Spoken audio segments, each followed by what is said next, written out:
Hi, hello, good morning. I said I wasn't going to do a dupe video for YSL's Captivating Dunes, but I changed my mind, mostly because I thought of a couple of eyeshadows that I wanted to try together in the spirit of duping that quad, and then I decided that I'm way too curious to not try the look, and I thought, why don't I just turn on the camera and take you along on the journey with me? And I figured while we're at it, we can also try the Vanessa Myricks Blurring Balm Powder again. Boy, that's a mouthful to say. I'm going to be butchering that a lot. I'm going to start doing my makeup. I'm going to take the Inglot eyeshadow base to prime my eyelids. Also, in my previous video, a lot of you commented about my t-shirt, and I totally casually forgot to mention anything about that t-shirt, even though I was planning to. In case you missed my previous video, in my previous video I was wearing a t-shirt which has prints of Mona and Lisa on it. It was an extremely kind gift from a very good friend who clearly knows me very well. She made this t-shirt for me for my birthday, so I've already had it since a couple of months, but because it's a t-shirt and it's been quite cold here, I haven't had the chance to wear it. So when you saw me wearing it in that video, it was literally like the second time I was wearing it, and I was planning on mentioning something about it, but then I got so focused on talking about the actual makeup that the t-shirt entirely evaded my mind, and then I realized that I had forgotten to say something about it, and I thought, I'm curious how many of you will notice and will comment on it, and obviously, of course, a lot of you did. One of you did ask where I got the t-shirt from, so I asked my friend, and I did put a link to the Etsy shop. It's a Canadian Etsy shop under that comment, but I will also try not to forget to leave the link to the Etsy shop also under this video in case you are interested. Taking the Vanessa Myricks Blurring Balm Powder in the shade number 3 that I have now worn a few times. I'm going to scoop out a little bit and put that on the back of my hand. Oh, interesting. It's actually not that deep because on this side I've already hit pan. So I can also see how this product goes fairly fast depending on how you use it. So very intriguingly, one of you mentioned that you use a dry sponge to apply this product, and you've got me intrigued. So I'm going to try your method. Now I'm going to take the Real Techniques makeup sponge, and I'm going to put the product on, and I'm going to start applying it on my face in that manner. And we see where we go from there. You know what? In that way you actually apply it a little bit more like a primer, and you apply a much thinner layer. I think with the brush you still end up applying a generous amount of product, whereas if you just wanted to use this product sort of as a primer underneath the foundation to blur your pores and provide longevity to the rest of your makeup, I think this is actually not a bad way to apply it. I would be intrigued to use this also with a wet sponge. However, given that this applies a bit more like a powder, I can totally see the logic of applying it with a dry sponge. And I have to tell you, I actually quite like the finish like this. I think you definitely sacrifice a bit on the coverage of the product when you apply it with the sponge, but I personally don't really mind that, because the few times that I applied it with a brush, I had the feeling that if I apply just a little too much, the product starts to look quite powdery and dry on my skin. And I think today is possibly the best that this has applied on me, like in the history of me applying this. And it's already been like at least 3 or 4 times that I've used the product because I've really been enjoying it and I've really wanted to test it out. Today is actually the first day I'm going to be able to test it at work because we had a long weekend, so I haven't really been at work, but I did go once out with it, so I can report on how the product wore that one time that I was actually out and about. Now, like I said, the product goes on like a powder, and it can look a little bit drying on the skin. Like, I think that upon first application, my skin looks a little bit... I don't think it looks bad, don't get me wrong, I quite like how my skin looks. By the way, I'm also going to now take a little bit on my finger and apply that under my eyes, because I think the aspect of this product that has impressed me the most thus far is how good this looks underneath my eyes. And I'm going to once again use the sponge to work it in. I don't want you to get me wrong, I don't think that this applies bad. I've seen foundations that apply much worse on me, like actually looking very dry and unflattering immediately upon application, and then just looking worse and worse over the course of the day. This applies a little bit more on the dry and powdery side, But then that one evening that I was out with friends and my skin did get a little bit oilier, I got home to find my skin with like the healthiest little glow to it. Like there was just a little bit of dew, the tiniest bit of dew on my skin, and it just looked very nice and very healthy. And I quite liked how it looked a couple of hours into wear. And once again, this was without powdering, like I didn't set the product with a powder. Today, I'm actually going to work. I'm not going to set it with a powder, and I will leave either in the pinned comment or in my description box how this wore on an actual work day without me setting it with a powder. It's still not the sweatiest time of the year here. It is still very much on the cooler side of the temperatures. It's like 18-19 degrees tops. We're definitely far from hot and sweaty weather. I'm going to do my brows with the Too Faced Laminating Brow Wax, so I don't think I'm going to sweat super extensively, but you know, I'm going to bike to work. I'm going to bike back home. It will be a full 14 hours or 15 hours before I take my makeup off. Once we get into the sweaty months, I will test this out with and without setting it with a powder. Right now, if I were to powder my face, I think it would just be too much. My skin would just start looking really dry and dehydrated. This is already the most dehydrated that I'm comfortable having my skin look, because right now there's really no dew to my skin. It's just sort of like a flat matte finish, which I don't mind because I'll get oily and then things will start to look really nice and dewy. But right now, I think if you looked at my skin, you would think, your skin looks a little bit dry, and I would agree with that. For my bronzer today, I'm going to take the Mario Makeup by Mario Soft Sculpt Transforming Skin Enhancer in the shade Light Medium, which is a cream bronzer type shade. At least on me, this is very much a bronzer type shade because it is not too warm. It has slightly cooler to neutral tones to it, and I really like using this, especially in the summer, if I want something a little bit more neutral slash cool leaning on my cheekies. And also a very good way to bring a little bit of dew back to your skin if you're using a mattifying product like the Danessa Myricks Blurring Balm, because the Mario formula has quite a bit of dew to it, and I think you can already see that, especially here on my cheek area, there's a fair amount of dew. Sticking with Makeup by Mario and taking the blush in the corresponding formula, this one is in the shade Barely Blushing, which is a gorgeous neutral rosy pink. And again, I think this is going to bring the absolute most lovely dew to my skin. And finally, taking my beloved Victoria Beckham Cream highlighter stick in the shade Pearl, which I'm going to use on a little brush.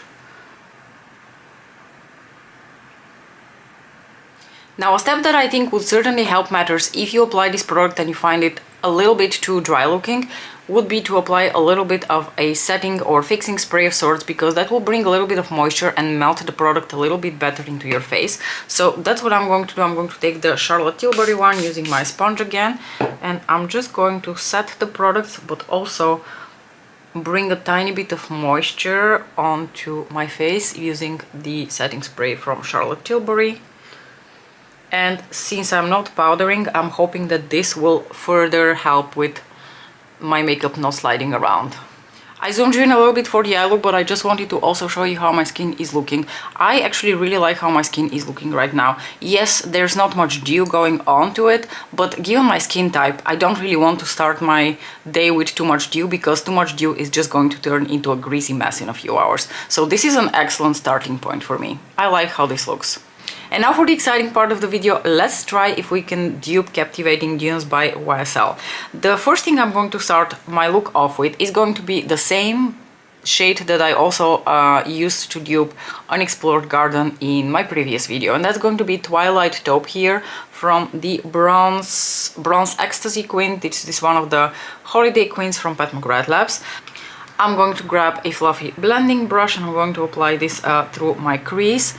It was really fun to read through the comments underneath the Unexplored Garden dupe video, because I could see that a lot of you are struggling with the same thing that I am. You are also very much enamored with these quads and are interested in purchasing at least one of them.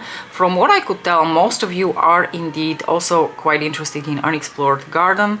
there were a couple of, you know, clients for Captivating Dunes as well. So I figured for those of you it might be interesting to see this little dupe video. And the whole reason I got so inspired to do a dupe of Captivating Dunes is because when I was showing my monthly roundup and empties video, which I believe you might already have seen because that might go up before this video, when I was showing the Betty palette from Lisa Aldrich, I realized that one of the shades in there is sort of like a perfect dupe for the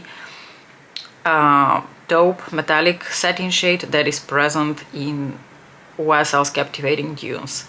Because the shade that I showed from the NARS Climax palette is super nice, but I think the shade in Betty takes it just a little bit further down the mushroom taupe direction, and I quite like the idea of trying to do a dupe look with that shade because that shade also has the most gorgeous texture to it. I really like that shade. It's one of my favorites in the Betty palette.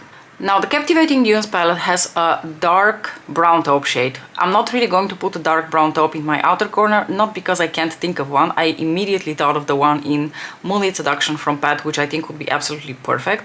But instead I'm actually going to grab a liner. I'm going to grab Ground Coffee from Lisa Aldrich, and I'm going to run that here very close to the lashes, more so in the outer part. And that's just going to add a tiny bit of definition in the lash line, without the need to really be adding a dark eyeshadow.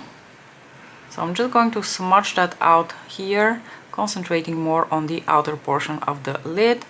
I'm going to be fairly messy about it because we're going to cover it with the eyeshadow in a little bit, but I think this is a fantastic way to dupe the deeper shade in the palette by just busting out whatever eyeliner, eye pencil liner you have in your collection, because I'm sure you have many browns in your collection.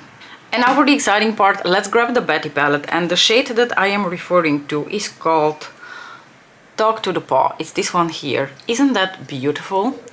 It is a gorgeous satin, also satin in nature, mushroom taupe shade, and I think that would fit perfectly as our little dupe. It's also a fairly smoky shade. I think the one in the YSL quad seems to be rather smoky as well. Oh, look at that. That is gorgeous. Wow. I'm already loving the direction this look is taking. And I'm just using my fingers. I haven't applied any glitter glue. I'm going to blend around the edges a little bit with my fluffy blending brush. This one is from Sonia G. And as you can see, this shade really has no metallic sheen to it. It's truly a representative of the satin textures. And finally, I'm going to grab one of my Wycon Visionary eyeshadows. This one is in the shade number 3, which I think I recall is called Pink Sunrise. I couldn't remember the name of it when I was filming my monthly roundup and empties, but I'm pretty sure it's called Pink Sunrise. Possibly a little bit of a cheat, because this shade has a slightly rosy undertone to it, which you will probably not be able to really appreciate. So I'm going to swatch it next to, I think, the shade that would probably be a better dupe for what's in the YSL palette, which is something like Moonstone from Bobbi Brown or Solstice from Pat McGrath, which is the shade over here, which has a much more like silvery tones to it compared to Pink Sunrise, which, like I said, has slightly pinker hues to it. So here you have Pink Sunrise, here you have Solstice. I know you're looking at them and thinking, Mariam, is there really a difference between the two? Precisely because of that, I don't feel too bad about not taking Moonstone or Solstice, because I actually really like the tones of Pink Sunrise, as I also mentioned in my monthly roundup and empties. So I'm actually going to use that as my dupe for the topper shade in the YSL Captivating Dunes quad. And I'm going to take a few flakes of this shade and I'm going to apply them over the mushroomy taupe shade, exactly as you would with the YSL quad. That looks pretty. I'm going to quickly run Twilight Taupe on my lower lashes as well, and then we're going to apply an inner corner. And for the inner corner, I'm going to cheat just a little bit. Theoretically, you could put the sparkly topper shade in the inner corners, but I have the feeling that, especially now with my allergies, these shades make my inner corners very itchy, like these more glittery shades. So instead, I'm going to grab one of my old highlighters here from Anastasia Beverly Hills. This one is, I think, from the Dream Glow kit, and I'm going to apply that in my inner corners. It's also quite shimmery and it's beautiful as an inner corner highlight, but it's not quite as glittery, so it's going to irritate my eyes a little bit less.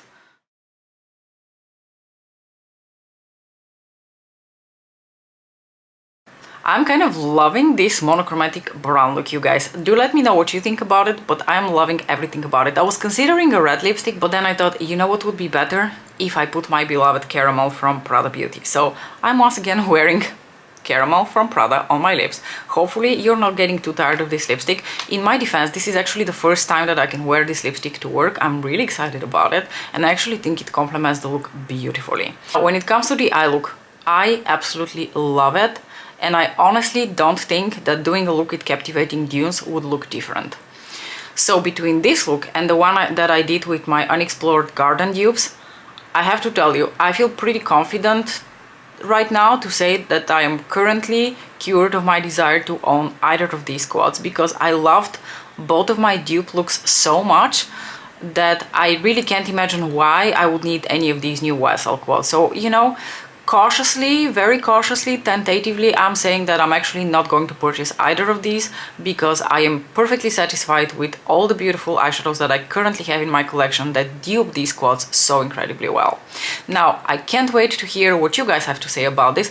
What do you think about the dupe look that we did for Captivating Dunes? Do you have these palettes so that you can replicate this look, or did you look at this and think, oh, if this is the look you can achieve with that YSL quad, I definitely want to buy the YSL quad? I can't wait to hear your thoughts in the comment section below. As usual, thank you so very much for watching, and I'll see you in my next video. Bye!